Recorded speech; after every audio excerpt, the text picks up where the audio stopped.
president of FreeThinkers. We're hosting this event here tonight. And so this is really what we at the FreeThinkers like to do, be hosting these types of things where we're hearing from a viewpoint that is often either suppressed or not heard from in our current society, and just being able to have a discussion and consider these ideas. And so we have Sarah Haider here from the Ex-Muslims of North America. I'll actually just pass it off to her, and she'll give her thing. So hi, everyone. My name is Sarah Haider, and thank you to everyone at FreeThinkers at Virginia Tech for inviting me to be a part of this. And in the next hour and a half, I'll share with you a little bit about what I've learned as an activist, my observations, specifically in a kind of a narrow context. I'm an activist, an atheist activist, and I work to mitigate the consequences of leaving Islam. Obviously, I'm very critical of the religion itself. And I believe that some of the observations that I have can help us illuminate some of the broader issues we face in our culture today. I think there's a large amount of dishonesty and motivated thinking when it comes to the religion and its followers, and this is both from the political right and the political left. And I believe that this dishonesty really makes it impossible for us to have a real, healthy, productive discourse and to move anywhere in this topic. So we as a society end up suffering pretty greatly. So anyway, I want to talk a little bit about this, and then I wanted to move on to a question and answer session. My comments will be brief because I've really enjoyed the part where I get to interact with you guys. I really want this to be a discussion. So, if you have any questions, if I'm not clear about anything, just keep it in mind, and hopefully we can get to it afterwards. So I see quite a bit of biased thinking when I've seen popular people in the culture address this religion, but I don't think this is really unique to Islam. It's kind of it really isn't an exception to a general rule where everybody is super honest about the way that they approach hyper-political issues. I believe that, and I think in this political climate, it really shouldn't be too difficult to believe that the disordered ways of thinking and approaching these complex and divisive cultural issues can really be found in every topic of political importance. But before I go into this too further, let me just explain a little bit more about myself and my activism and how I came to thinking about this issue. I was born into a Muslim family, and the Islam that I grew up with was actually not as strict as those that I would say many of my Muslim peers and the Muslims that I know grew up in, or even not as strict as the other people in my family. For instance, I was never forced into wearing the hijab. My parents didn't want me to leave for college. They didn't want me to ever move out of the home. But I was able to convince them, and not all of my Muslim friends and family had the same choice. But in an American context, I think you would call my upbringing conservative. But in a Muslim one, I think it's fair to say that it was really fairly relaxed, fairly progressive. So I left religion when I was a teenager for 1,000 reasons, which I'm not going to go into in detail here, because a lot of those, if there are people in the audience who don't believe as well, you'll find that they're kind of all the same thing, and there's some repetition there. Not really much different than somebody who left Christianity or Judaism. I do want to make something clear. I hear pretty commonly people say that I chose to left the faith. Blah. But I really never chose to disbelieve. I just stopped believing. It wasn't a choice. One day, it's not as if you make a deliberate choice to not believe an idea. You just suddenly don't, and it's almost as if it's just something that happens to you. So it's something that happened to me. I just didn't believe the religion was true anymore, and neither did I believe in any sort of a God. And leaving the religion was a super isolating experience for me. And it can be for many people who leave Islam. Many Muslim communities are they're very closed off, and this is not necessarily something that's due to some sort of a nefarious purpose. I mean, many of these are immigrant communities, and so there's a natural effect of just trying to keep hold the culture that you had back at home and trying to support each other in case you faced bigotry. So I didn't know anyone else who had left the faith, and I actually didn't think that I ever would meet anyone who left the faith. And there's quite a strong stigma against those who leave the faith, so I kind of avoided these conversations about the religion from people with Muslim backgrounds in my life. Excuse me.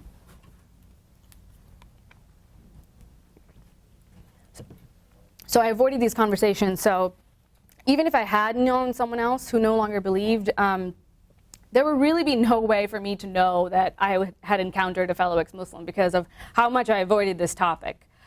And I've seen that this avoidance is pretty common among ex-Muslims, and it can lead to kind of some interesting situations. So since I've been working with ex-Muslims in North America, I co-founded the organization in 2013, where we were formed with the goal of creating communities for ex-Muslims across North America. And I've heard of many interesting cases where people have joined our organization and found that their sibling has joined it as well. And it turns out that they were a non-believer all along, but nobody had ever talked about it because you were just afraid of being ostracized. You don't want to mess up a good relationship. And this is something that often gets in the way of families having close bonds with people who leave the faith. So with ex-Muslims in North America, again, like I said, we started as a community building organization. It was just a way for people who left the faith to meet each other and to build kind of a support network and a community, because I think there are issues that are specific to people who leave Islam.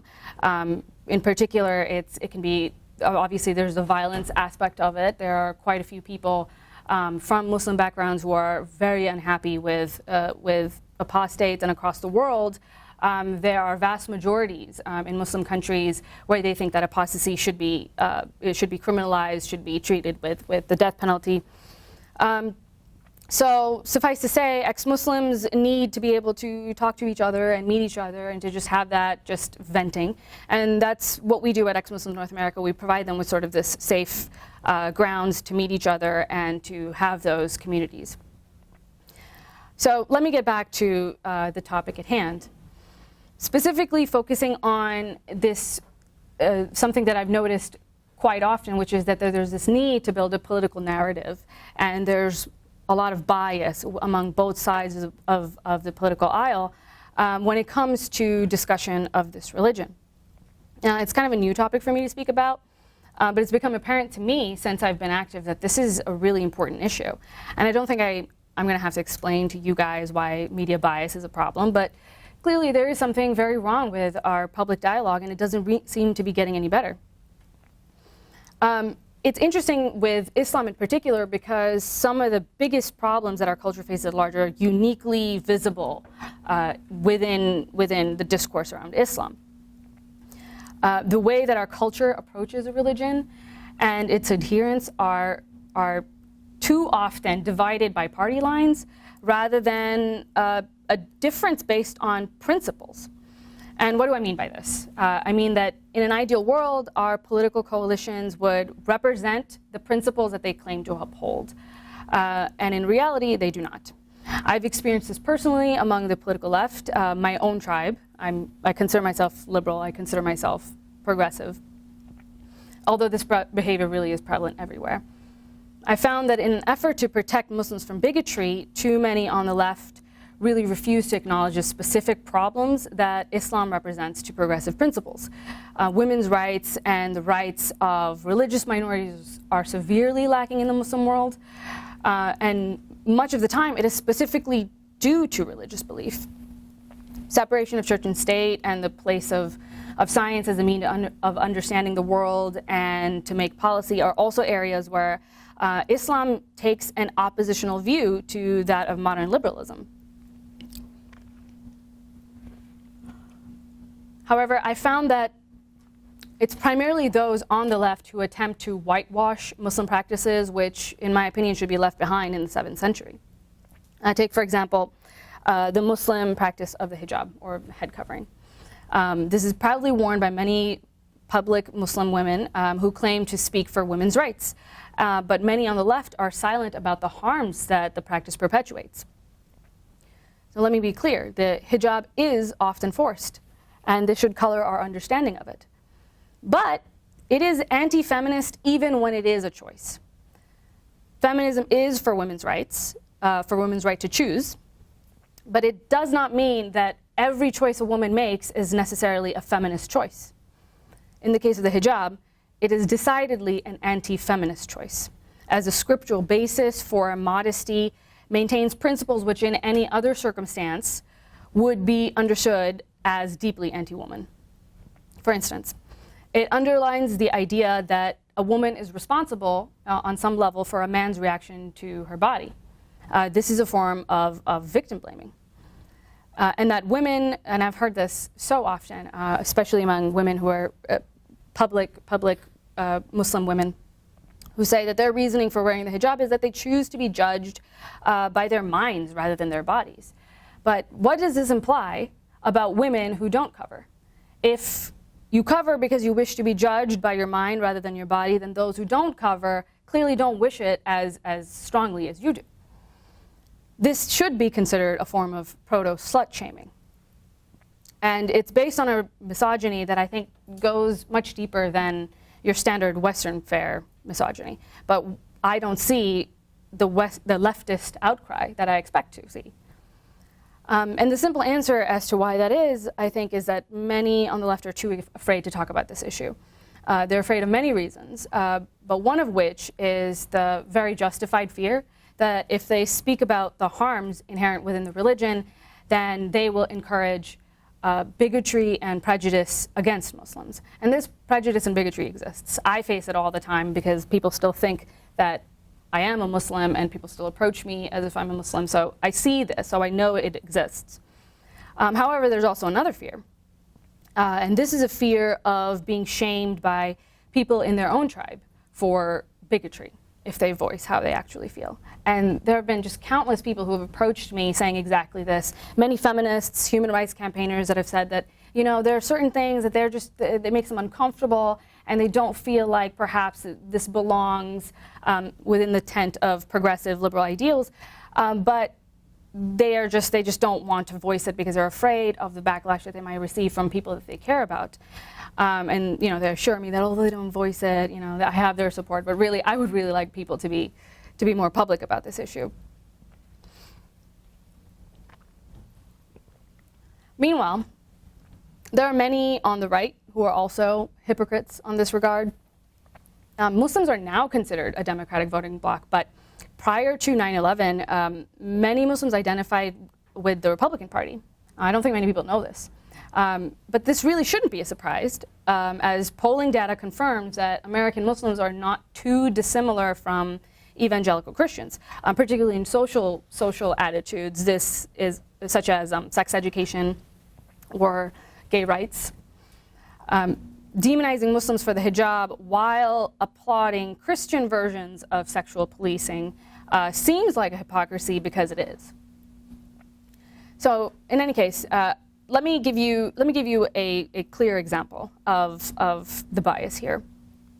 If I had told you that since this recent Harvey Weinstein scandal, the sexual scandal, that there was a piece published on an online magazine of how the example of Jesus and the morality of the Bible can help us confront sexual predation, what would you guess the political lean of the publisher would be? Would you say this was a left-leaning publication, or would you say this is a right-leaning publication, right? And you feel pretty confident about this. What if I switched it? What if, as it happens, there was a piece that was published like this, and it was by a left-leaning publication, except the religious apology was for Islam? I'll quote some parts of the piece. Let's see. Weinstein is a symptom of the greater disease of arrogance, unaccountability, social apathy, and from men who knew of the abuse but did nothing. Islam and the Prophet Muhammad provide a practical solution. And then later, according to Islam, every man is accountable to stop abuse of women by their words and by their acts. Many abusers like Weinstein walk our streets, terrorizing our neighbors. Together, we can employ a proven Islamic model that will stop this madness and reinvoke gender equity today in America and the world. It was shocking to me that this was published in a left-leaning magazine, and it shouldn't have been. And it's shocking that if we just switch that around and changed Islam to Christianity, that you can just feel intuitively that the audience would be different, that a different media source would be receptive to that kind of piece.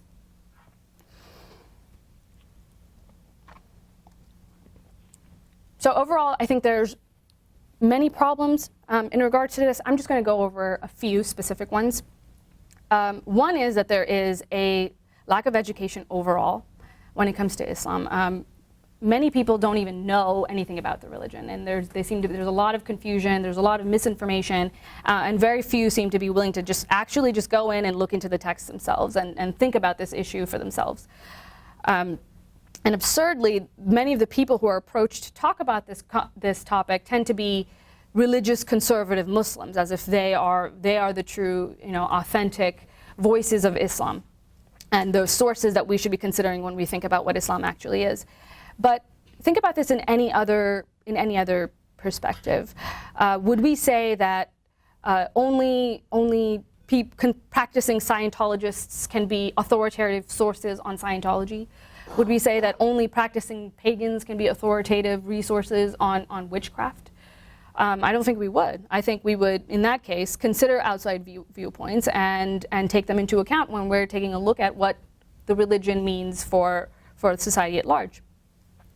I've also noticed that that Muslims who I understand to be conservative Muslims are elevated as authoritative voices more often than not. For example, most American Muslim women don't wear the hijab.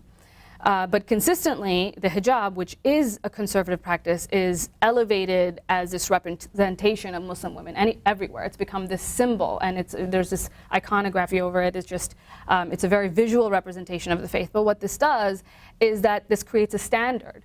So Muslim women who don't wear the hijab now can see this visual representation of this is how I'm supposed to be. It has an effect of really underscoring some of that religious conservatism. Another problem is the racialization of Muslims, and increasingly, I see this constantly, and I've seen this more often now than I have last year or the year before. That Muslims are discussed as if they are a race, both from the political right and from the political left. And unfortunately, a symptom of this problem is that the word Islamophobia, which I deeply dislike this word, has been largely accepted into the lexicon, and I even find myself using it. Just once in a while it slips out.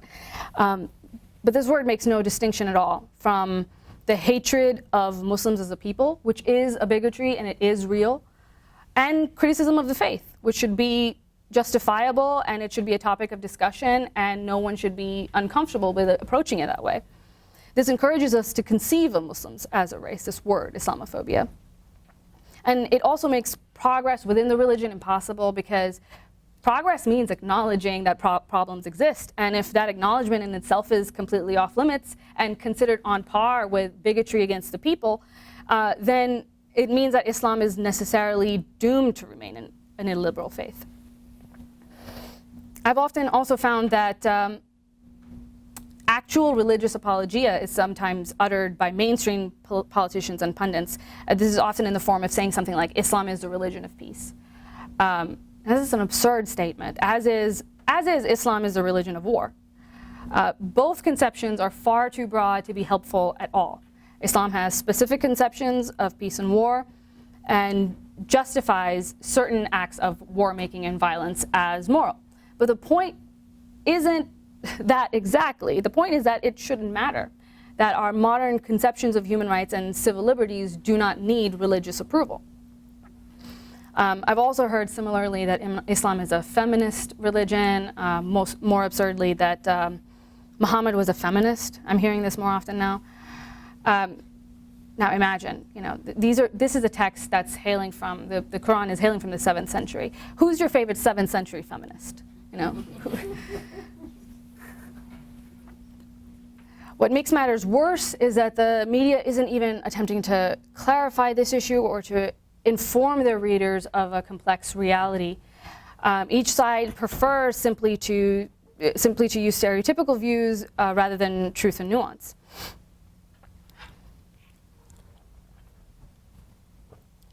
Quite possibly the worst trend in popular coverage is that political consequences seem to be considered before or in lieu of the truth. That is to say, people think about what these words might be true, it might be completely accurate what I'm saying, but what is this going to do? What consequences is this going to have on the discourse? And what this means is that people who are compassionate, who are considerate, people who care about consequences, people who care about the well-being of Muslims, often don't speak up because they don't want to hurt them. And these are the people that we need in the dialogue. These are the people who should be the ones that are championing criticism, because they also care about the rights of Muslims as a people. There have been multiple egregious cases of mass sexual assault coming from Muslim backgrounds in Europe. And time again, I've been paying attention to this issue. Officials have failed to report, and media has failed to cover this issue until it's much too late. And they've often cited the fear that doing so would empower nationalist sentiments.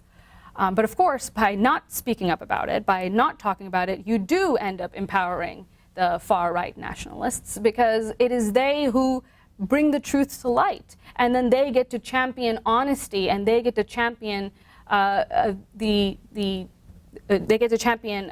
truly solving the problems that are facing the communities. Another issue is that it costs too much personally to pick a side. There's often very literal consequences, and I mentioned a little bit of this earlier, and I'll mention it again, that this is increasingly a huge problem, that people are shamed for being Islamophobic, they're shamed for being bigots, even if they mention just issues about the religion in general. People have become afraid to be honest. And this makes the middle an increasingly difficult ground to occupy, largely because there's targeting from both sides. And I actually face this routinely. If I could print out a list of the different things that I've been called from people on various sides. But one day I'll be labeled a xenophobic bigot, and the next day, a Muslim sympathizing Islamist. And it can be kind of a joke, except it really is to be a part of that dialogue and to try and occupy that middle. It becomes just too mentally constraining to be a part of it. There's an incentive to just pick a side and stick with it, because at the very least then you'll have a tribe that can watch your back, and you're only getting hit from one direction. The worst issue, I think, is that nothing is covered that would actually get us to change this dynamic. So I left religion for a lot of reasons. As I mentioned, I didn't go over any of them because there are so many, but a lot of it was that it was literally something I no longer thought to be true. I looked at the historicity of the claims that it was making, and it just didn't make a lot of sense. I looked at logical arguments of God and the consequences of believing in that sort of morality, and for those reasons, I left the faith. But almost none of these issues, which, if discussed, I believe would really modernize the faith and would really provoke this kind of necessary reform within believers, none of this is being discussed by anybody. One of the reasons that actually we're having this Normalizing Dissent tour this is a part of one of those, is that we really want to bring those issues to the forefront. The worst, sorry, I just said that. What I'm afraid that this will cost us is that we will lose trust in media. We will lose that sense that we can trust the information that is being given to us. And although no one should naively trust anything that they hear, mistrust in media to the degree that is common today is incredibly destructive to discourse, because people are watching. I mean, you can say people are watching two different films. We can't discuss anything in the middle because no one's operating with the same kinds of facts. I do think that we need some sort of a media. I do think that we need a media we can trust, because it acts as a very helpful filtering mechanism. We simply cannot, as individuals, be informed enough of every single issue to take a stance. Our institutions help us make informed choices, and without them, we are, necessarily worse off. If we cannot turn to authorities to help us understand an incredibly and increasingly complex world, we become vulnerable to manipulation and rule by demagogues. And I think we can see a little bit of that today. In the case of Islam, I'm worried that the US will become a lot more like Europe, where Muslim citizens are a lot less immersed, and they're more hostile to their state and their fellow citizens. There was a statistics that was passed around a few years ago that showed that more British Muslims had joined ISIS than had joined the British military. And this is something that should be this should be alarming to everyone that's looking at what's going on within Muslim communities. And I don't want the US to go down that route. And one way we can do that is just to be honest about this issue. This dishonesty really does empower the worst among us, not the most compassionate.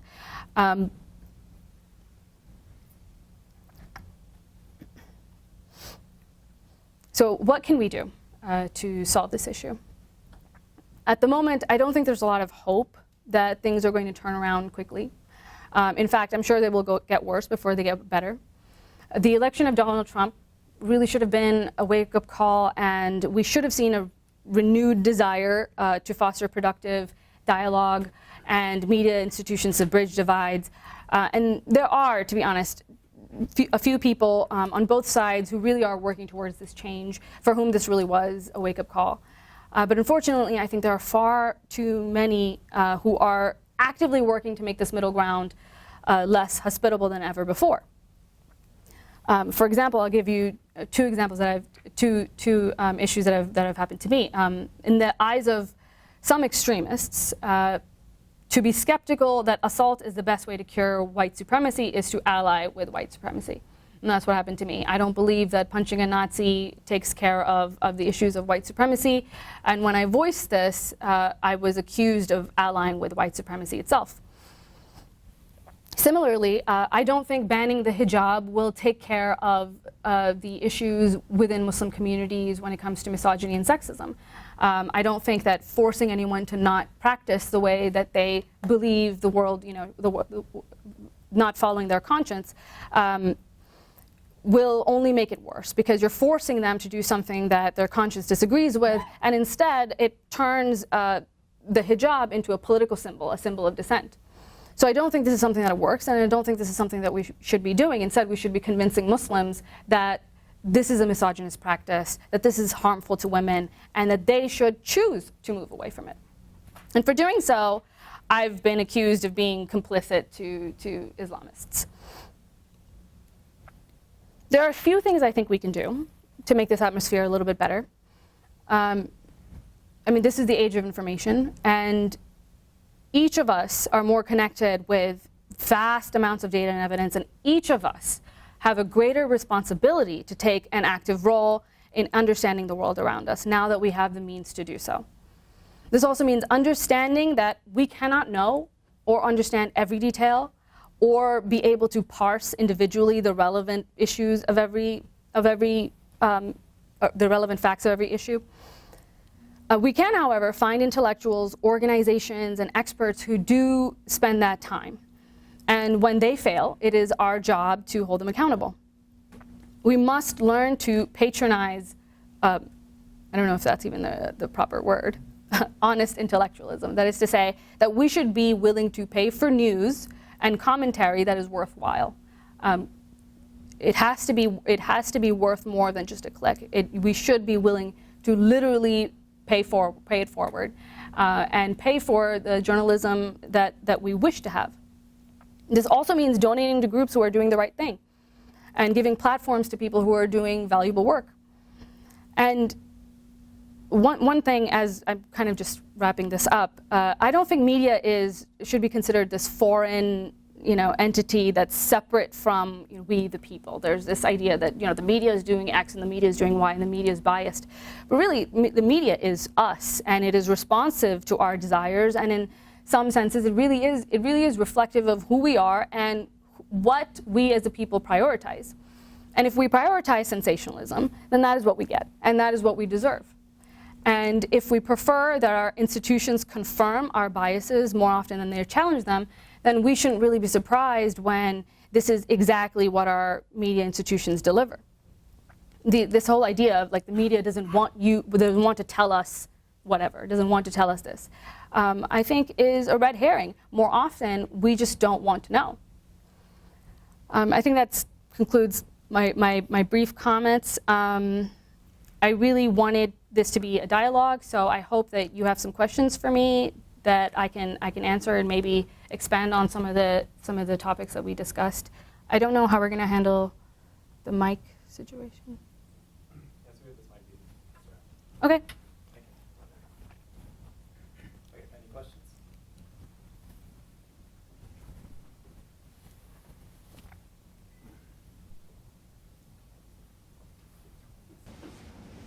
two police officers outside here and a bag searcher.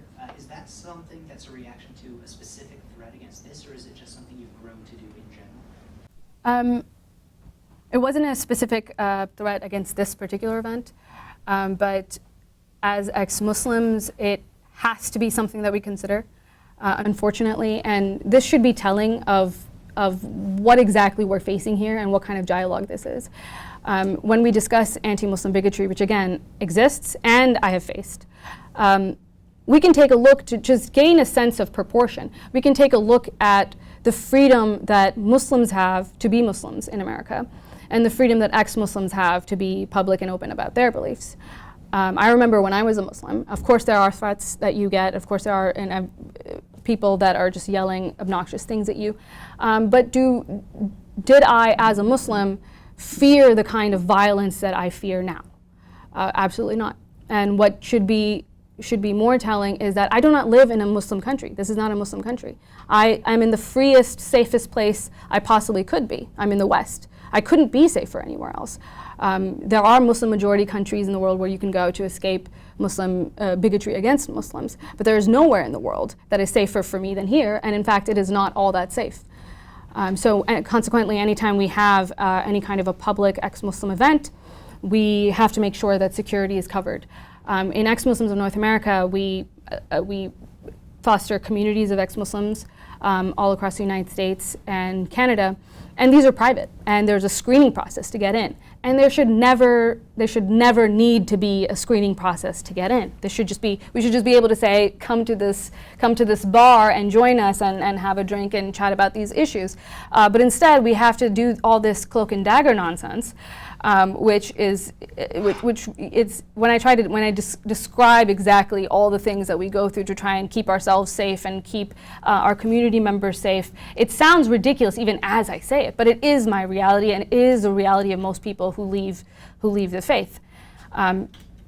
So I anticipate always having to have these security guards around, and the more public that I am and the more public that any ex-Muslim is, the security threats rise dramatically. And usually they're coming from people within the community, people you know, your family, your friends.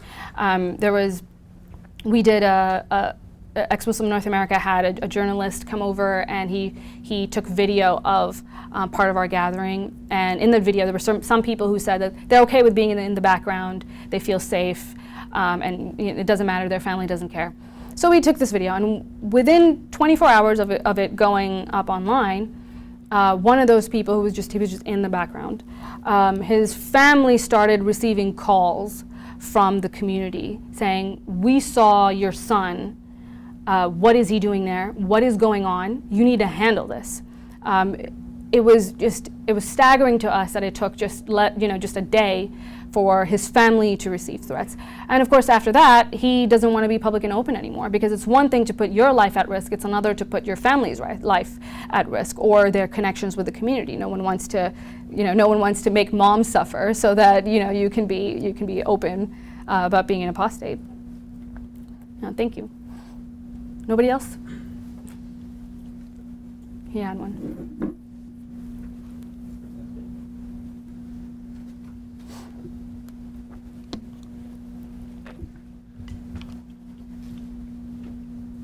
Thank you for coming to Blacksburg. It's great that you're here, and we really appreciate it. You said that political consequences are typically considered before the truth. How can that be changed? I mean, how is the truth? How is it supposed to be regarded? As the top thing going forward? Like, well, one thing is. And this has frightened me to a pretty great degree. I actually find it hard to articulate how frightened I am of what exactly is happening when we abandon liberal principles, or any principles of any kind, in order to just appease a certain kind of a political faction, in order for convenience's sake or for politics' sake. What happens is that we cannot rely on our institutions, we cannot rely on our rely on, for example, the Democrats to actually represent progressive principles and for Republicans to represent conservative principles. And this becomes a huge problem because we're essentially just competing tribes, and there is no cohesive ideology that ties down one tribe and another that ties down the other. So there cannot be a dialogue if nobody's honest, and everything is some sort of a hypocrisy. So when we're having these discussions about sexual assault, for example, you've seen with the Harvey Weinstein case, everyone's guilty. So what the dialogue that we have as a nation of how to move forward on this is just, it makes almost no sense, because one party will blame the other and say, well, it was this policy that led to this, and the other will say the opposite. And what you will have is people pointing fingers and no one actually tackling the issue at hand. So I think that one way to think about it is that this is essentially it's a self-destructive feature.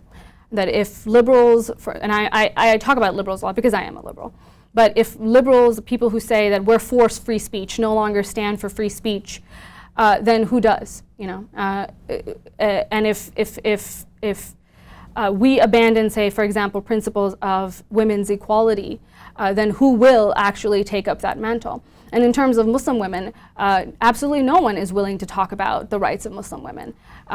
To the extent that I hear of it, I do sometimes hear of it in conservative media outlets, but it's not the discussion that is grounded in the sort of feminist principles that the women's rights movements in Western countries sprouted from. So I think that this is just, it leads us to a place where you can't really move forward. You can't really have progress, and you can't really have honest discussion because no one was being honest in the first place.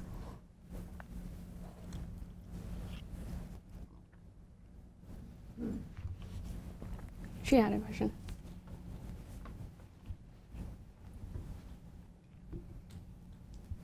I can understand why you want to be here because you're expressing yourself as a liberal, but why do the conservative Muslims want to be here in the West? That's an interesting point. Why do conservative Muslims want to be here in the West? Do you mean conservatives in the sense of socially conservative Muslims? No, I mean religiously conservative, because they want to wear the hijab, they want to continue with their traditions, but in a Western free society, it doesn't fit very well, does it? It doesn't. Well, it's, so I guess one way of thinking about it is that on the one hand, there is a lot of, there is some hypocrisy when it comes to that issue. On the other, sometimes they're just escaping economic conditions that they just cannot thrive in, and the United States, the West in general, provides them with a kind of safety, sometimes literal safety that the Muslim world cannot provide them. And in my opinion, not enough of people in the Muslim world think about why it is that the West is successful, why it is that America is the kind of place that it is. And I don't think it's just, there's this narrative where it's just we've just plundered from everywhere around the world and that's why we are where we are. But the women here are freer than they are in any other part of the world. And they're not perfectly free, I wouldn't say that, but they're freer than they are anywhere else in the world. And this is for a reason. There's a reason that we see this kind of freedom. There's a reason that artists are able to express themselves in a certain way in the West, and that we can kind of live in a relative peace, despite having all these differences. And I don't think it's considered too deeply in Muslim communities of why it is that the West has succeeded in so many different ways. Many of them also escape from religious persecution, but don't really think about what this means on a broader scale. There's a lot of Shia Muslims or Ahmadi Muslims who leave Muslim countries because they've been persecuted. Some of them continue to hold those ideas. Some of them progress a little bit.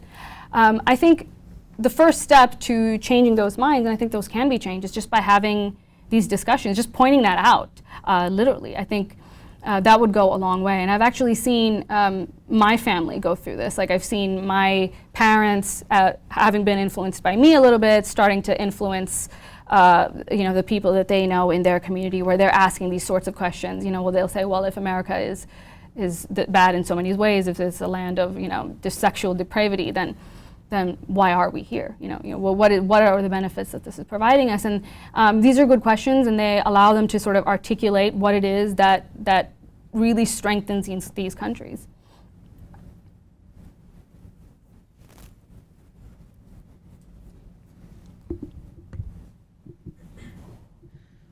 You mentioned ideas like people thinking of, oh, maybe Islam is feminist or something like this, and this generally seeming pretty dubious. But I wonder if, like, in the minds of people who adhere to the religion and identify with it, would it help if they thought it were true, and what might that mean?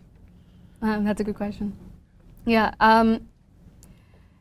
there's a debate about this among those of us who would like to see the Muslim community change. And some of those are people who call themselves reformers. They're Muslim reformers, they reform from within. There are people who still adhere to the religion, and they want to see the religion change in a positive way. Some of them call themselves just progressive Muslims. There's a variety of labels, and we won't get into each of them. But what I will say, and a problem is that if you are pointing to a reality that doesn't exist, you leave open up the chance that someone can look up the scripture, point to the verse that says that a husband is allowed to discipline his wife, and your idea of what your religion is will shatter. And depending on how you feel, depending on what kind of person you are, or maybe where you are mentally at that point, this might lead you to leave the faith, or this might lead you to then think that this practice is acceptable. I think we have to confront the reality that there is quite a bit within the religion, within the scripture itself, that is problematic, that is not in line with modern principles, modern feminist principles, human rights principles, civil liberties principles. I think we have to be honest about it, because if we are not, we always leave open the chance for another resurgent extremist movement. And I think this is part of why the extremist movements have such a pull.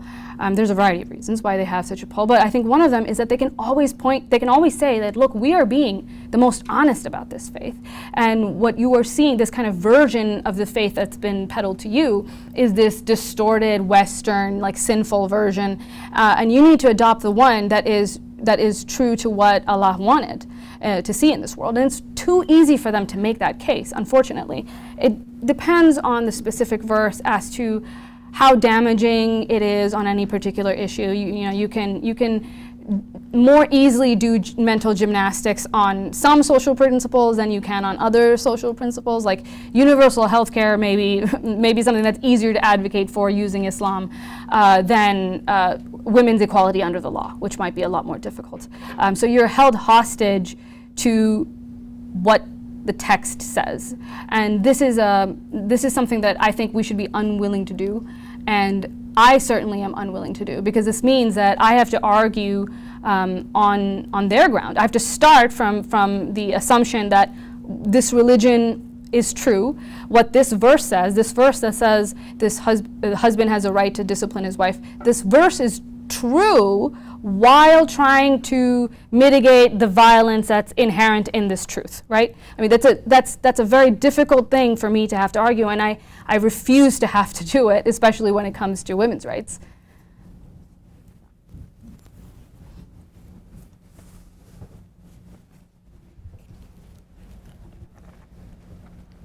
Thank you very much again for coming to Blacksburg tonight. I've really enjoyed the talk. So one thing that I really appreciate is I've had a lot of frustration as somebody who's also on the left, that within not only left-leaning media, but the kind of popular dialogue among people on the left, there's a tendency to generalize with regards to issue of all religions, but especially Islam. So when something bad happens, we tend to divorce religion, the religion itself, from being a motive. And when good things happen, we kind of glorify the role that the religion, or Islam in particular, plays. That's tricky, though, because you also don't want to encourage bigotry or anything else. So how do you properly contextualize the inherent role of Islam or any religion when you're talking about some of these issues so that you can have something approaching an objective conversation about it? I think I could maybe write like a thesis on that. But I don't think we are even that far, that that we can think about how we should blend in religion with our understanding of the variety of factors that go into making a society what it is, because we are not even to the point where we acknowledge that it has any role to play, much less sometimes a very large role, a very important role. So not to dodge the question entirely, but it is something that troubles me, because it's very clear that the religion presents a break in progress that would not have happened otherwise. And of course there are conservative forces, fundamentalist forces, whatever you want, extremist forces that come in any society. And of course there are 1,000 reasons why a society may be prone to extremism or prone to a backwards outlook. But we do have the capacity to find patterns, and there are patterns, and they are telling. Again, not to beat on this horse too much, but to go back to women's rights, we can see specific patterns of engagement with women as a gender and adherence to Islam, and that's an easy case to make, unfortunately. So you can compare countries that have different economic backgrounds, different levels of wealth, different levels of education, different levels of different histories of intervention from Western countries, and you'll find still, despite all those other differences, there are still patterns that linger on, and they may have less of an effect on a country with a communist background than they do with a country with that is mostly Arab. But there is an effect, and it is something that we should at the very least acknowledge. So I think we're so far behind that we're not even ready to have that conversation. There was a really wonderful movie called Honor Diaries that was out a couple of years ago, and I encourage people to watch it. It's about honor culture and modesty norms within Muslim communities, but it doesn't really talk about the religion directly. It just says culture, and culture is not an excuse, and it's just interesting to me that we have to sort of walk around. We just can't really talk about the specific role that religion plays. That movie, I think, was produced by Ayaan Hirsi Ali, who's like a pretty famous ex-Muslim, but I think even she understood that if you were to talk about it directly, talk about religion directly, in that case, then it just wouldn't be a video that's viewed by anyone and has any effect at all.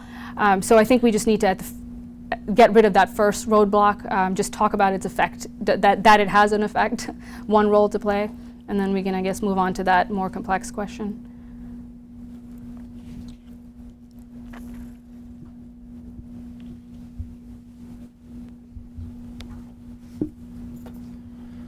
One of the things that you commented on was that it's difficult to find accurate information in this culture this climate that's been developed, and there's definitely an ignorance of Muslim cultures. Where can people look to find accurate resources that aren't skewed so that we can educate ourselves more on that culture?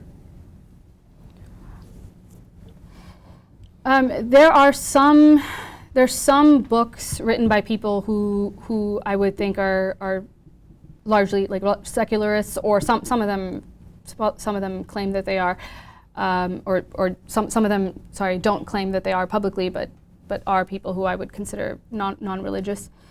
There's some books that exist, and I can give you maybe a list of them afterwards if that's helpful. But what is always helpful is going into the scripture yourself. It's really not that, the Quran is not very long. You can just look to it yourself, and you can read it yourself. You can actually find the context of it pretty easily. It's very accessible online. One thing that's been quite a roadblock is that people are refusing to do this original research, which is totally accessible to everyone. For example, I think a lot of people a lot of people saw this one video that went viral. It had Raza Aslan speaking to this, I think, I think a CNN host, and he was talking about how Islam respects women's rights, and he gave several reasons for why that is. And I'm forgetting specifically what he said, so maybe I don't want to mention. I think it was about not genetic, female genital mutilation, right? Exactly. That's what that was. And he was talking about how it's not. He said it's not a Muslim problem; that it's an African problem. That's what he said. And this is something. I mean, we have the ability to do the research on our own if we wanted. He was citing specifically this UNICEF report. And I looked at this UNICEF report. And yes, it did talk about female genital mutilation, and it covered a lot of African countries. However, they covered, and they said they covered those African countries because there were just not enough data in the other countries. So it wasn't as if they didn't find any resources, or they just didn't have the data to be able to make an accurate claim on any sort of prevalence, even no prevalence. Separately, he's talked about how Muhammad, freed slaves. He was against slavery. He's made comments like that, which are not true. I mean, they're very literally not true. We know that Muhammad owned slaves, and we can very easily find out that what the Quran has to say about slavery and what the Hadith have to say about slavery. And it's really not something that's completely inaccessible to people. So what baffles me is that people fail to do some of this very simple research, and instead they're too happy to just accept the narrative that is given by a popular commentator.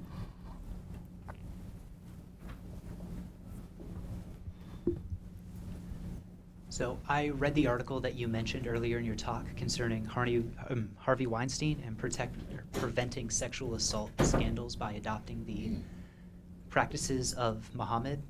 It is my opinion that progressives identify with Islam as a group because it's been demonized by the political right and is therefore an ally, or at the very least an exploitable voting bloc, if you want to take the vulgar perspective of it.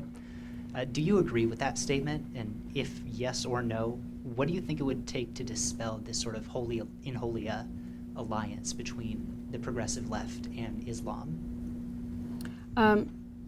I agree with that statement 100%. Even the vulgar aspect of it, as you said, I try to give progressives, my fellow progressives and liberals, the benefit of the doubt when it comes to this faith, particularly because I know personally how difficult it is to speak about this issue.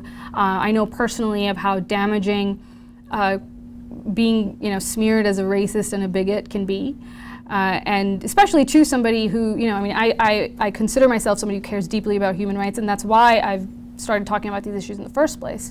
That's why I left religion in the first place, was because I deeply care about these principles that I've always assumed to be progressive and liberal. So it's especially painful to be smeared by that very same group.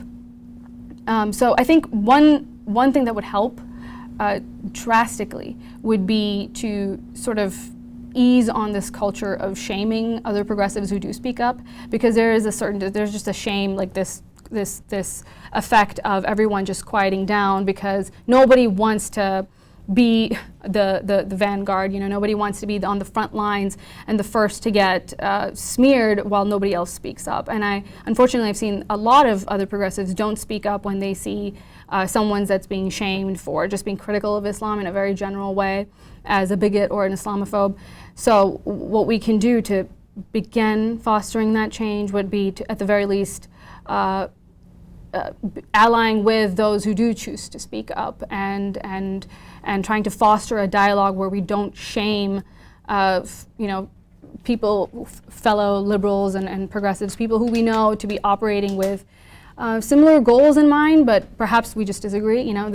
So I think that culture of shame, if that was to be just eased just a little bit, it might make things far easier. Unfortunately, what I've seen is that too many people even justify violence of Islamic fundamentalists. After the Charlie Hebdo shootings, and I think most of you are probably aware of what that was, but there was this French satirical,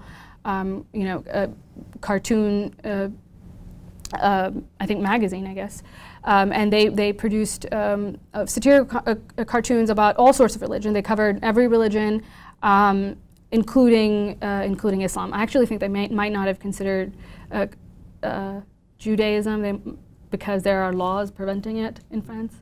I'm not sure, but they did cover Christianity, and they wanted to just tackle religion as a whole and talk about this issue that faces all societies that have this sort of patriarchal, backwards religious views. And after they were killed, I was so disheartened to find that far too many people were excusing the bloodbath. There were so many people that were killed, and it was just an extreme display of violence, and in fact what I call the violence veto. You can't say that you are a part of a democracy if there's always this lingering threat that someone will answer your view with a bullet to the head. You're not really free to say whatever you want, because that's always there, and that's the ultimate veto, because it's incredibly effective, and it has just this silencing effect that pervades all culture. And instead of everyone uniting, especially those in English-speaking countries who didn't really get French humor, plenty of them just found the French cartoons racist because they just didn't understand the nuance of it. But they were too busy calling the cartoonists racists, and too busy talking about, well, was this cartoon appropriate or inappropriate? Well, it doesn't matter. It doesn't matter if it was appropriate, and it doesn't matter if it was, even if it was incredibly insulting. There's no justification for that kind of violence, none at all. And there needed to be just a unanimous, united, unflinching front, and that's not what we got. That's also not what we got. I think this what might have been the first blow to freedom of speech was the Salman Rushdie affair, which happened a long time ago. I think 1989 was when this happened. When Salman Rushdie published a book, The Satanic Verses, and it was met with just howls of outrage from Muslim communities in Britain and then across the world. And he was placed under police protection, and he had to just go and essentially live in hiding for a very long time. I believe just now he might have eased up on some of those restrictions, but he lived in hiding for such a long time, and there were plenty of people who were not really defending him, and in fact talking about how he really should have known better than to insult this group of people and this faith that they consider so sacred. And that was, I think, the first test, and we failed it, as a civilization. And now we're continuing to see larger and greater affronts to those very same freedoms, and still refusing to present that united front.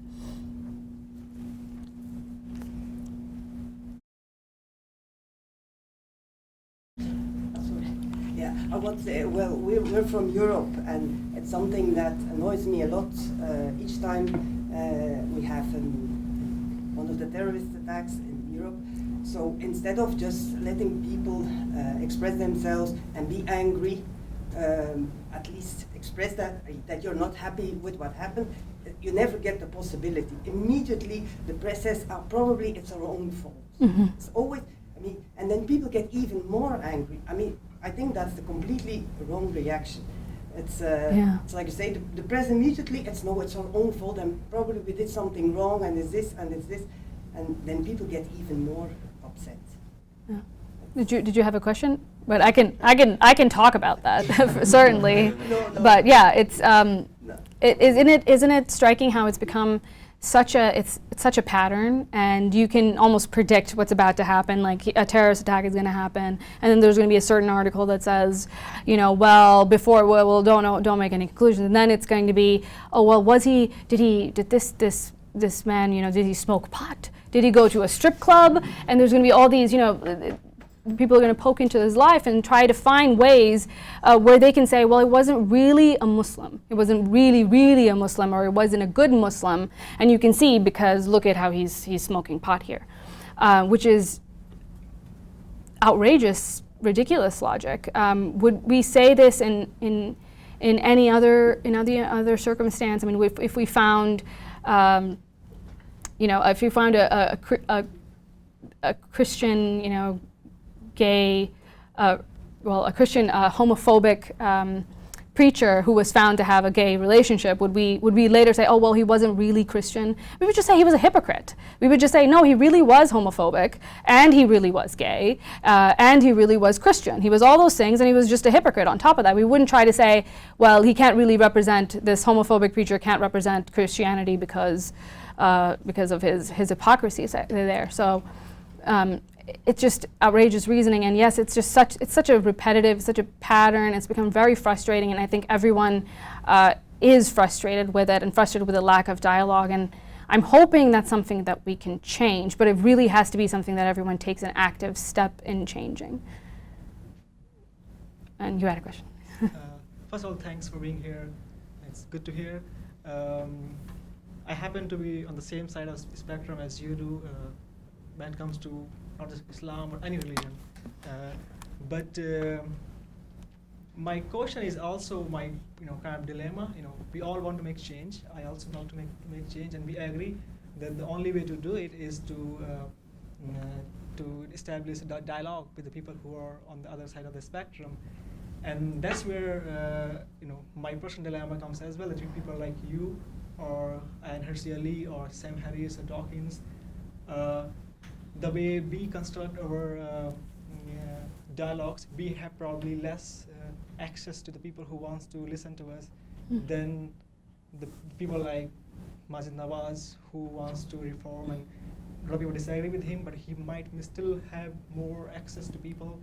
Though I don't agree with him, because personally I think no religion can be reformed, because there is no reason to be reformed. It's just religion. So my question is basically about the strategy. What is the most effective way? Is the side that you are standing, or the side some people like Majid Nawaz?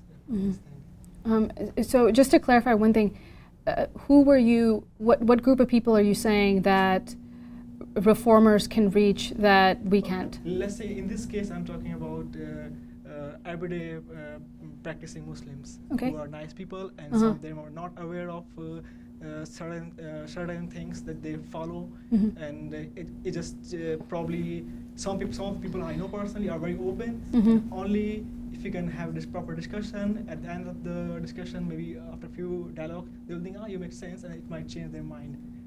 So I'm talking about this set of people who are, because there's this set of people who are completely extreme, who their mind cannot be changed. But in between, there's a huge ability of people. In this case, there's lots of Muslims who, if you can reach, and they might be able to change their minds.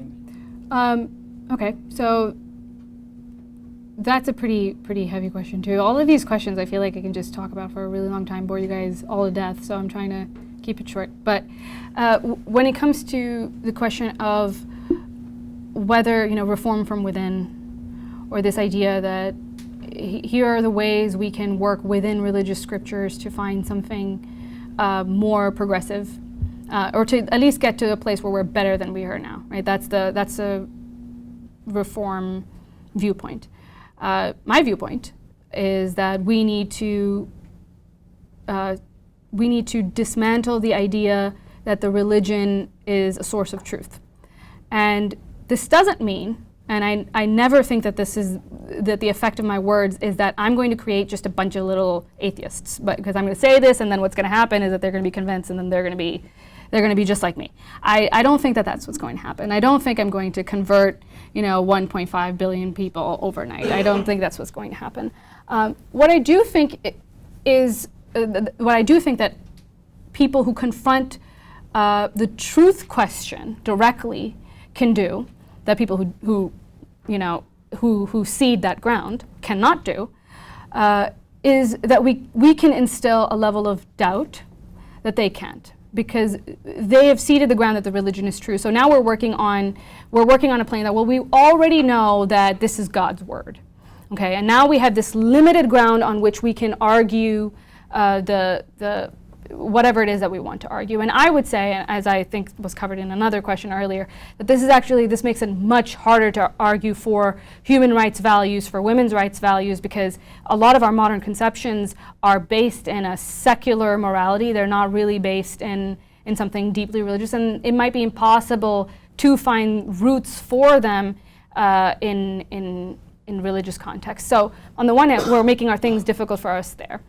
But on the other, the importance of doubt is that it shakes the very foundations of who you are. And it doesn't have to be you don't have to be so doubtful that you just no longer consider yourself a Muslim. But you just have enough doubt, just a little seed, and that's something that takes you from being 100% sure that this is absolutely the truth of the world to 99% sure that this is absolutely the truth of the world. That is a massive difference, because that might be the difference between someone killing someone like me and not killing someone like me. Because it takes that level of certainty to hurt people in that way. And that is the kind of certainty we're dealing with in the Muslim world. And I think this is something that's hard for people who didn't grow up in Muslim backgrounds to relate to. I don't know if you have been, but I think that this can be difficult to relate to, because there's this sense that we have a sense of just, well, this is what I practice as a Christian, so this is what Muslim certainty looks like. But in fact, the kind of certainty that the vast majority of Muslims have in regard to their faith is something that we haven't seen in the West for, in such a broad scale since, medieval times or probably before then. And it's the kind of certainty that makes it a very simple decision to kill someone. It makes it very easy to enact that sort of violence. It makes it very easy to kill your daughter because she was out sleeping with somebody, outside the confines of marriage or whatever it is. It's that level of certainty that allows this to be an easy course for extremists. So I think the doubt doesn't need to be just paralyzing them, and it just needs to provide them with a little bit of hesitation. And I think that hesitation is something that only a direct confrontation of the truth claims that the religion is making can do. Because if you're arguing still within the confines of the religion, then it's an easier argument for conservatives to say, my case makes far more sense than yours. I am certain that this is a true religion, and also nothing that you're saying makes a lot of sense. Mine is a more obvious literal translation. That's an easy step for them to do. It's harder to then say, okay, well, even though it says, you are allowed to beat your wife, you're actually not because of whatever reason, or that you shouldn't. That's very hard to do. But if we can instill just a little bit of doubt, and it doesn't need to be a lot, that prevents people from taking at least some of the most extreme actions. But another effect of atheists and ex-Muslims speaking out about their loss of faith and speaking out about why Islam doesn't make any sense is that it makes it easier for reformers and for progressive Muslims to speak out. The apostasy stigma is so extreme. If you can look it up yourself. You can take a look at Pew polls of social attitudes in the Muslim world, and you can see that there are vast majorities in so many countries, depressing amounts of countries, who think that it's perfectly fine to kill someone like me. There's way too many people who think that.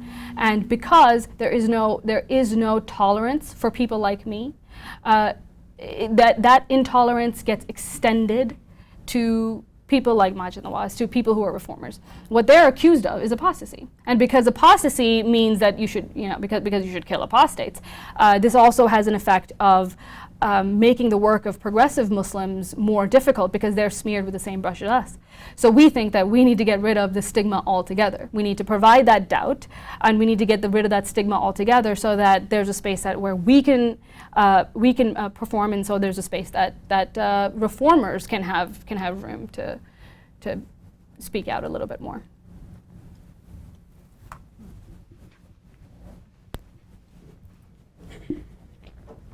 So there's kind of this an issue you raised, and I've heard other people raise it, where there's like a lack of assimilation or integration into like Western society, especially in Europe, which I partially agree that that's a problem, but there's also this notion in the West at large that you know, we're not really striving for assimilation, we're more striving for people to have free thought and you know, freedom of religion, everything like that. Do you think there's like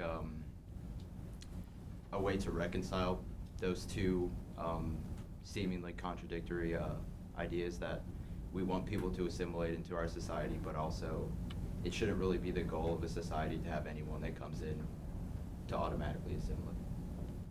Sure, yeah, no, that's a good and nuanced question. And what I think there's a difference between what we should try and persuade our fellow citizens to do and what we should force them to do. And that distinction should be crystal clear. And in a free society, I mean, this is my opinion, but I think that's one is shared more widely in America than it is in Europe, which is to say that there are certain civil liberties which should be guaranteed to everyone, and that is distinct from me approving or disapproving of your practice. And I should be free to disapprove. I should be free to publicly speak about my disapproval. I should be free to persuade everyone to move forward, right? Because there is, if you look at human progress in general, if you look at progress in the West, we didn't get here because we just said, you believe what you believe and I believe what I believe and it's fine. That's not how we got here. We engaged fellow citizens, there was campaigns, there were debates, there's dialogues, there's convincing people around you, forming coalitions, forming majorities, so we can make the world, a better place for ourselves and for our children. That requires that we engage with each other. That requires that we form judgments. I mean, there's a sense that this idea of tolerance, and tolerance means that I have to approve of everything you do and everything you say. And for me, to the extent that tolerance is, a necessary ingredient, is to the extent that civil liberties must be guaranteed for everyone. And to that extent, I mean, if there's a law and it says that anyone can say whatever they want, or say, let's say in terms specifically of the hijab, and this is a debate that's everywhere in Europe these days, I've seen just crop up. Don't imagine that it'll be a debate we have in the United States, but there are motions to ban the face veil, and then some to just ban. There are some people who think that we should just ban the hijab as a whole. There was a very specific case of a French town that wanted to ban this Muslim swim gear. It's called the burkini. It was a silly name, but it was essentially the face was revealed, but everything else was hidden in this kind of like a loose wetsuit. It was just this sort of silly thing, and this town wanted to prohibit people who came to the town came to the beach to wear it. So I think there's a huge distinction there between me saying that the burkini is this disgustingly misogynist practice, and that women in Muslim households should not be socially coerced into wearing it, and that society should provide resources for women who are coerced within their households. That could be, resources for women who have to, run away because because they're facing this kind of oppression or whatever. There's a difference between me saying that and me saying she needs to take that off. We cannot have that on our beaches, and we cannot have that on our societies. I was strongly against that. There was a big debate on that. I was strongly against that sort of enforcement, because I think it alienates Muslims in a way that is actually harmful. I don't think offending them is alienating them in a way that's harmful. Because I know when I was a Muslim, I was offended quite frequently, and I had atheist friends who offended me pretty dramatically, but sometimes, and this did happen in my memory at least once in a way that was very impactful to me, this offense led to me wanting to defend my faith, and therefore looking into it and reading about it in order to defend it. I just wanted to defend it and prove him wrong, right? And so I'm looking into it, and then I realize, it dawns on me that, oh no, like, this guy has a case, there's something there, So if I don't think that that kind of like harsh criticism or direct confrontation of what someone values or their practices is something that should be considered necessarily a harm onto society. But what we should refrain from doing is forcing our values onto them. That is to say, that forcing them to take off the hijab. In the case of the burkini, one aspect that almost no one considered was that the women in the most extreme households, the kind of households where they really are forced to wear it. You know, they really cannot leave the home until they wear it. Those women, banning the burkini only means that now they can't go to the beach. That's all that it means. It means that this one freedom, this partial freedom that was available to them is no longer available to them. How does this empower the most vulnerable women? You know, I don't think it does. What it also has an effect of doing is creating a political dissent where it really is a religious issue and should be focused on religious principles. What we should be focused on is what does it mean to cover? What is this woman saying about herself? What is she saying about the world from a religious context? Because that's a context that's relevant. That's the context that is affecting, you know, hundreds of millions of women across the world. Instead, you allow people an out. You allow them to say, well, really, this is an expression of political dissent because people are forcing me to take it off and they can't tell me what to do, and I choose for myself, you know, what equality means to me, and maybe this is what it means.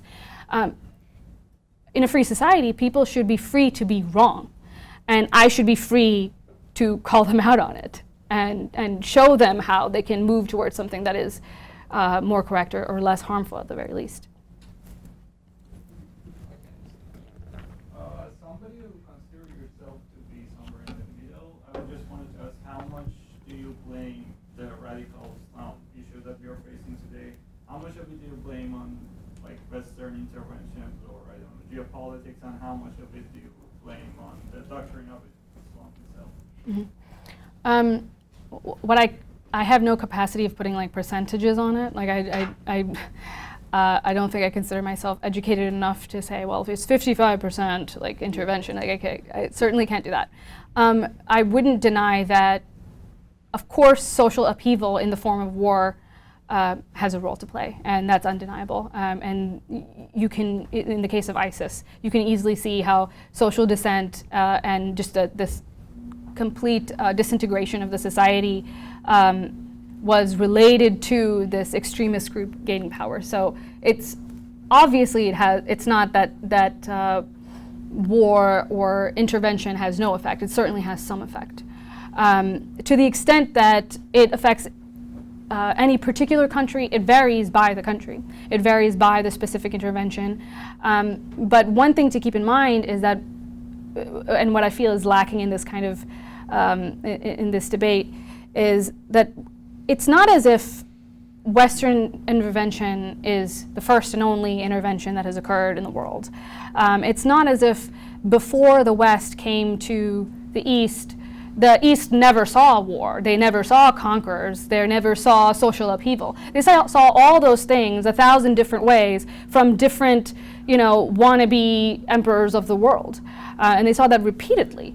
And so Western intervention should be considered, and it should be, it should be a topic of discussion.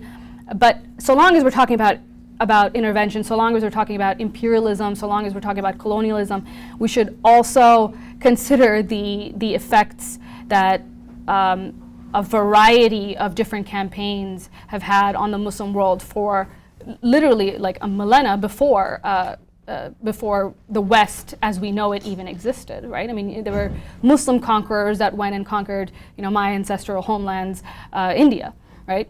And so they came and they colonized and they pushed forth their version of the right faith. So if we're looking at history, 100% we should consider all aspects of it. And of course, recent history is a little bit more relevant than ancient history, perhaps. But we need to still, if we're talking about colonization or imperialism in general, let's talk about all of them. Let's go back and really study what the effect of this has been, not just from a Western perspective, but from general imperialism perspective. I had a personal question for you. When you came out to your parents as no longer being religious, how did they respond? Well, it was a process, and they didn't love it. You know, I'm lucky that I have somewhat progressive parents, but mostly I'm lucky that I have a liberal and understanding father. And in Muslim communities, in patriarchal communities in general, having a progressive mother might not help you too much because she doesn't make the rules. The person that makes the rules, really lays down the law, is the man in the relationship. So I was lucky that the most progressive parent I had understanding parent I had was my father, because he was able to, even if my mother had more conservative tendencies, it was his law that, you know, his understanding that really mattered. He really ran the household from that perspective. So I was lucky in that way, very, very, very lucky. And I know that most people they just don't have what I have, and I understand that acutely since I've been working with ex-Muslims in North America, and I've met so many ex-Muslims. I mean, we have so many different communities across the continent, and I've met so many different people, and I've listened to their stories and heard what they had to experience. And certainly, I'm very grateful that I had what I had. You can look up. We just had a talk in Colorado, Boulder, and it was a panel actually with me and 2 other women, ex-Muslims, and they talked about, one was from Saudi Arabia, one was from Lebanon, I believe, and they both talked about their experience leaving the faith, and they had to just cut ties. You know, it was just this very scary and very like forced violent thing. And you know, and in my case, it was me slowly broaching these issues, like slowly bringing them up, and just poking until I got some understanding. And my goal was just to get my parents to understand that my separation from aspects of the faith were due to an intellectual decision, because far too many Muslims, they have this idea of the West as this like sexually perverse, you know, loose-moraled, you know, place, right? So if you leave Islam, you're just going to be running around the streets naked. That is literally what my mom has told me. Like, what are you going to do? Are you just going to be? You can be naked now. You can just walk around naked. And this was a fear. This was a fear she had, and she was worried about, you know, sexual promiscuity more than she was almost anything else. So there's this idea that when you leave because you're lured into these, you know, these vices, and that it isn't an intellectual decision that you make in a very purposeful way. So it was very important to me that I convinced them that it really was just rooted in disagreements that they couldn't really reconcile for me. And you know, anytime they looked it up, I'm sure they looked it up and they tried to talk to me about it, they couldn't sufficiently answer what I had to say. So I think that helped tremendously, but it was a long process. I mean, it was like years to get them to the place that they are now, and just inching along the way. But I was surprised that I did have the progress that I had. I'm still surprised by the extent to which they are tolerant of some of my activities. But it's allowed me to really understand that if we make a strong intellectual case, there will be some amount of Muslims that will get it, that will understand, or at the very least respect it enough that there aren't these sort of extreme social coercions that are going on.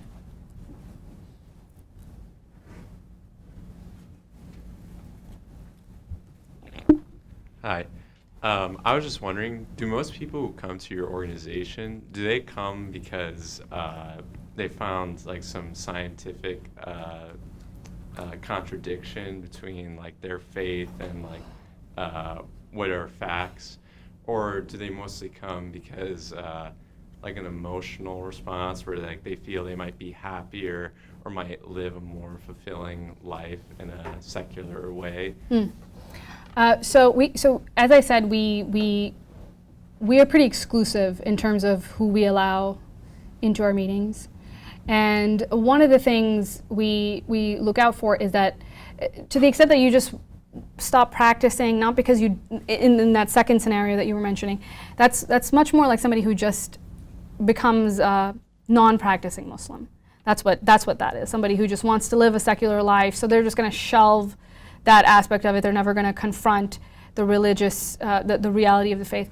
I don't think I've known anyone who, you know, I'm sure there are a few, but I can't think at the top of my head people who went in that direction directly.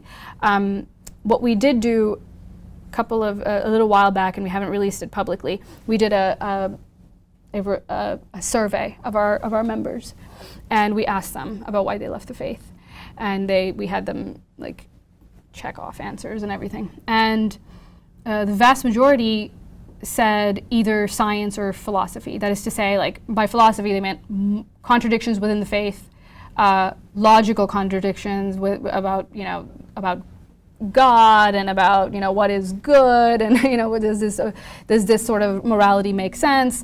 Those were the two like highest, I think, responses that they had. So I think this is what underscores my belief that simply pointing out that these abuses occur, which they do, and is important to acknowledge, is a first step.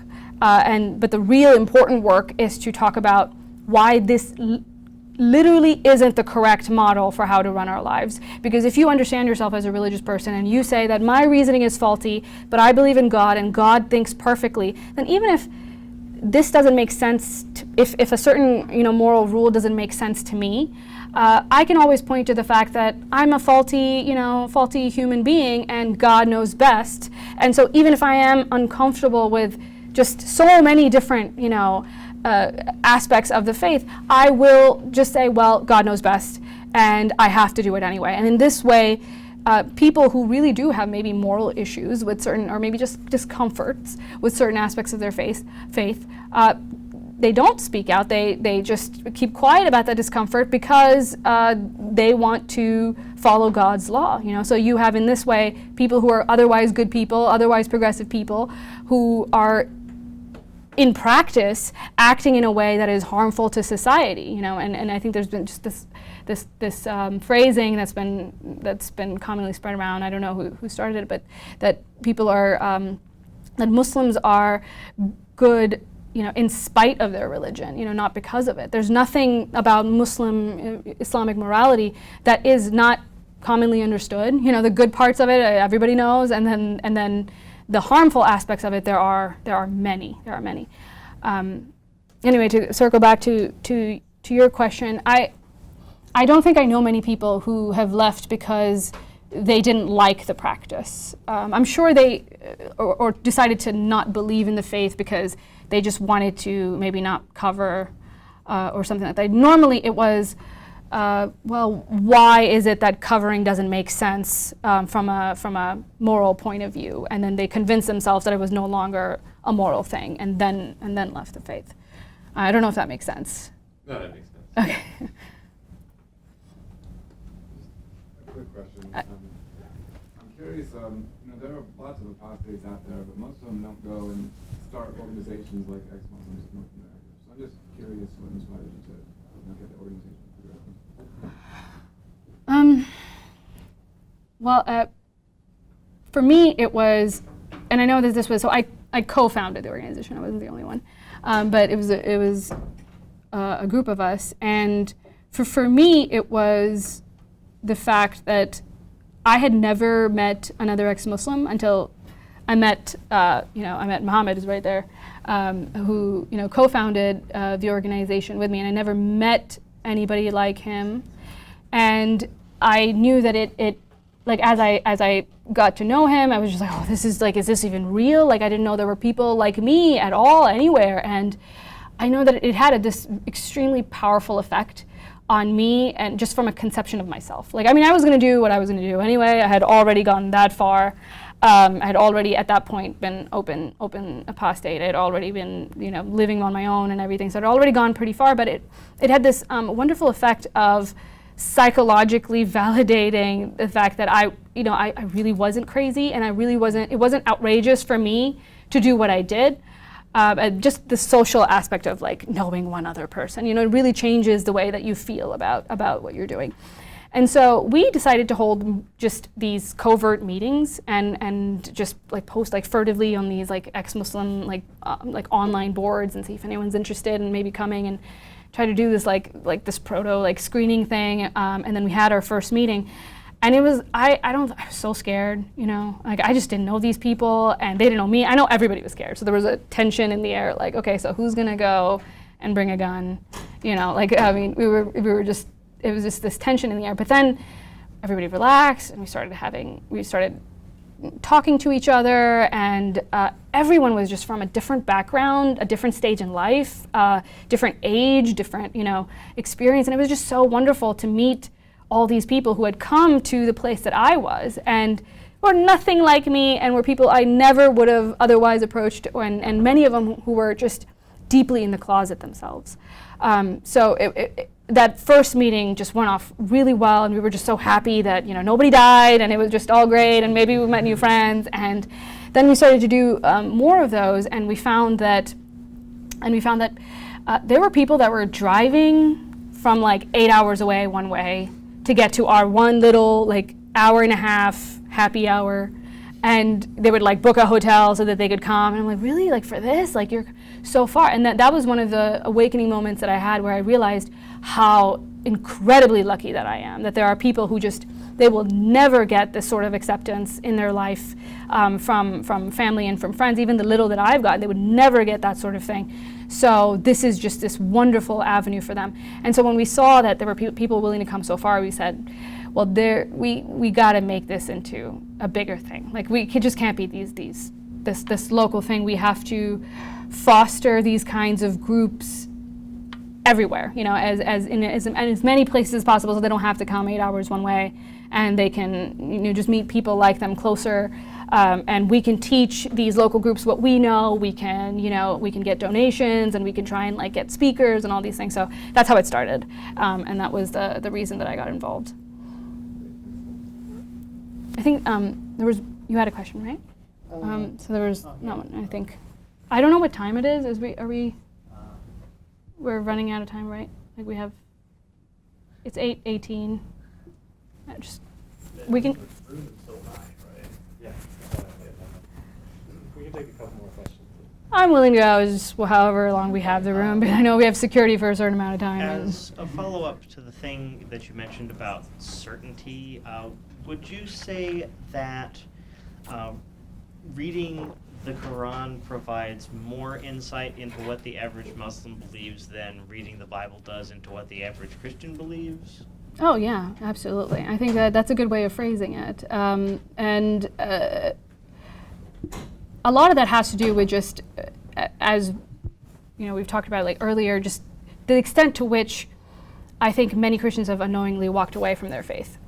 Because I don't think it was a process that they willingly, with their eyes open, did. You know, I don't think that they thought that at the end of humanism, which, you know, had its roots in Christianity, you would actually have the secular humanism, and then you have atheism, and you have all this. I don't think they knew that that's where they were going.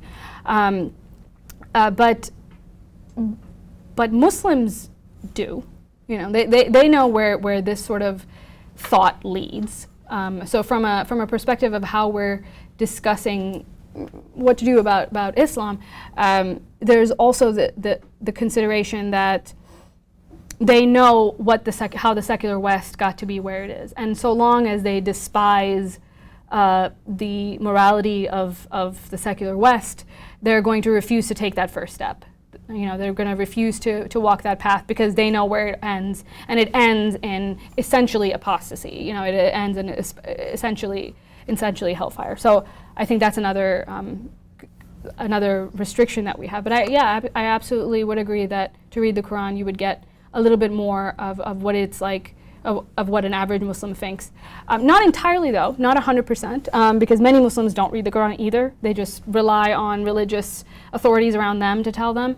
But there is a global movement to become more literalist, and it's been happening for quite some time. I mean, there's funds behind it, there's Saudi money behind it. So there's a push to to turn these different countries who may have had slightly different variations on their practice of the religion or slightly different interpretations to have a more cohesive interpretation, one that aligns with a Wahhabi version of the faith. And there's this idea that we're a one ummah, so the fact that people in Indonesia practice different than people in Palestine is a bad thing. You know, it chafes those who see the Muslim world as one large community, and they see that as a problem to be fixed. And so increasingly, we are seeing more literalist interpretations. I have countless conversations with ex-Muslims from everywhere who have just, pick a country and they'll tell you, well, things have gotten worse. Like before, you used to not see the face veil and the hijab, and you used to never see that, and now you see it all the time. And you see these big gleaming mosques, and you see people who used to say, I was speaking with a Tunisian woman who's a member of our community. We did a video on her. We have a series called Life Beyond Faith. Please check it out. It chronicles different ex-Muslims and their journeys. But she's Tunisian, and she talked about how, in her country, in her culture, they used to get tribal tattoos, and women used to get tribal tattoos, and it was just this cultural practice. And her grandmother has tattoos, and in Islam, tattoos are haram. They're not allowed. So now you have, she said, it breaks my heart to see my grandmother, covering her tattoos because she's ashamed of them. She thinks she just doesn't want people to see like the marks that she has, which is something that they used to be proud of because it was this cultural thing that was unique to them and that spoke of a history that they had, which is just being erased. And you're seeing this all across the Muslim world, this cultural erasure. Anytime that culture contradicts something that Islam has to say, and you're seeing this erasure happen everywhere, and it's quite, it's pretty devastating to see. Yeah. Can we just do like one more after this, actually? Right, so in the beginning of your lecture, you said that you kind of view all religions the same. So as an atheist, do you look at religion as a whole, or do you look at them individually and come to the conclusion that they're all equally bad and only speak out against Islam because you're an ex-Muslim? Can you expand on that, like your view on other religions? Mm-hmm. To the extent that I'm aware of other religions, and I'm not, technically speaking, I'm an agnostic atheist. And technically speaking, Richard Dawkins is an agnostic atheist too, and he said this, which is to say, am I 100% sure there's no God? No. But out of the gods that are presented to me, none seem to make a lot of sense. So out of the religions presented to me, I can say they're all equally false. I can make that claim and apply it equally. But as well, of course, even there, you can say to the degree that one contradicts what we know about the world is different than the degree to another. But I don't think it's fair to say that all religions are equal in their effect on our world and the running of our society. Not all religions contradict secular morality and secular ways of thinking in the same way. Some markedly less. Some you would there's barely any direct chafing between what the religion has to say and what our modern understanding of the world would have you follow. So I wouldn't say that all religions are equal, and I would certainly say that Islam there are specific issues within Islamic practice, and there are specific issues that are more difficult to tackle within Islam than there are in other religions, as they are today. And we have to be able to acknowledge that. We have to be able to do that. And there's a trend in atheists who are more, Islam friendly than perhaps than me, who just want to say all religions are bad, period, and they just want to end it there. And I don't think that's honest. Some religions are worse than others. Some religions, you can say, may have even a positive benefit. I'm not educated on every religion, but it's fair to say that in the modern world, the ways in which Islam interacts and disrupts our society is unique, and it's something we need to especially target and be honest about and target and address in an honest way. And we're not going to get there unless we recognize that there really are differences, because it is a different scripture. It did come out to a different group of people. It was interpreted differently. Islamic law, the history of Islamic interpretation proceeded in a completely different way than Christian theology went. And that, of course, that has an effect on how Muslims behave and how we should approach the religion. But of course, all this is, I mean all this in an ideological sense. I still maintain that when it comes to civil liberties, everyone should be free to be as wrong as they want. And if you want to be more wrong, if you want to be, then feel free to do that, so long as you're not committing a crime.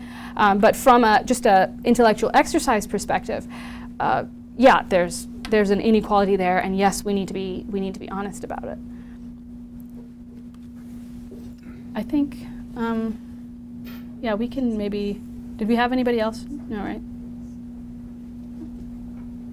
I mean, if you don't want to, it's late. I was just wanting to make sure we cover the room because we do have to head out soon. Okay. Last question. Yeah. Okay. You've mentioned how difficult it was, but I'm not sure that those of us who have grown up in America understand why it is so difficult to make the break. What is the pressure of the family and of society and of a mosque maybe, or of a country? Can you explain the psychology of that to people who are not as familiar with that? Okay. There's a lot that goes into it, but briefly, I'm not going to touch too much on Eastern countries, that is to say, non-Western countries. Muslim countries in particular, because there's a completely different thing going on there. When you have the government telling you what to do, when you have literally a theocracy and you have no guarantee of civil liberties, you're operating on a completely different realm. So the pressures there are vastly different. In the West, however, many Muslims are immigrants. They come from immigrant communities. So there's a pressure to just stay within the religion because, for example, there have been many Pakistanis who've relayed with me the difficulty they have maintaining ties with the Pakistani community when they left the faith. Because there's such a strong association with Pakistan and the religion, and it almost seems inseparable, that if you're not a Muslim, it's hard to find that kind of acceptance within the Pakistani culture. And so you have to really give up two things. You have to give up, that cultural background that you might still find, enjoyable. You might like, Bollywood movies, Pakistani poetry, whatever it is, and you might enjoy that, and you want to be part of that. And maybe you're a recent immigrant and you really can't relate to your Western friends in the way that you can with your Pakistani community, and then you have to give up this extra thing, right? You have to give that up if you want to leave the faith. So that makes it. I know that makes it very difficult for immigrants in particular, specifically because the mosques acted as, historically they've acted as like this way for Muslims people who are immigrants to this strange land to like come together, meet people who are going through similar struggles. So the mosque was always central as a way of immigrants to find each other and of building a little community. So that's a pressure that's always there, and that's very difficult, and it presents a lot of challenges from that perspective. More broadly, there's this honor culture idea, which is to say that my dad is responsible for my behavior. My mother, it smears my mother that I am doing what I am doing. In particular, my mother, right? My parents have been getting harassed from extended family members because of my behavior, right? They're being shamed, they're being ostracized, they're being treated terribly by their community because of what I'm doing. So this extended, this behavior makes it very difficult for apostates to be open, for apostates to talk about it, because you don't want to do this to your mother. And it creates this terrible incentive for parents to police the actions of their children, because they feel like if this daughter speaks out, and if she does this thing that's so sinful that brings so much shame upon my family, my other daughters might not get married. We might all be ostracized. I might be shamed. I might lose all my friends. I mean, there's so much perverse incentive to police everybody, because everyone's everyone's stature in the community has to do with how this one person behaved, because there isn't really this understanding of individualism the way we have it. But that culture in particular is just it's so corrosive. It's so harmful. It's so damaging. When I point this out, many people get surprised that often it is the mothers that are doing a lot of the social enforcing onto daughters, onto children in general, because it is the mothers on whom the blame will be laid when the children walk away. The husband can do that and say, you did this, you led them astray. But there's a high cost that she might have to pay, and so she has this perverse incentive to keep them in line as well. So those are two of the factors, but there's many. All right. Well, thank you everyone for coming and for talking to me today.